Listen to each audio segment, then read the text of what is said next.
ఎన్నికల్లో ఇచ్చిన హామీ మేరకు సూపర్ 6 పథకాలన్నింటినీ అమలు చేస్తున్నట్లు సీఎం చంద్రబాబు తెలిపారు.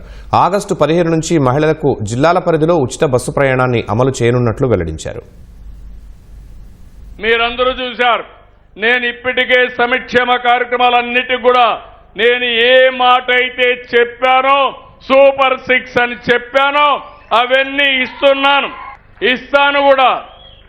కష్టపడతా సంపద సృష్టిస్తానని చెప్పాం, అభివృద్ధి చేస్తామని చెప్పాం, ఆదాయాన్ని పెంచుతామని చెప్పి వచ్చిన ఆదాయం సంక్షేమం అభివృద్ధి రెండు కళ్ళుగా ముందుకు తీసుకుపోతామని ఆ రోజు చెప్పాను.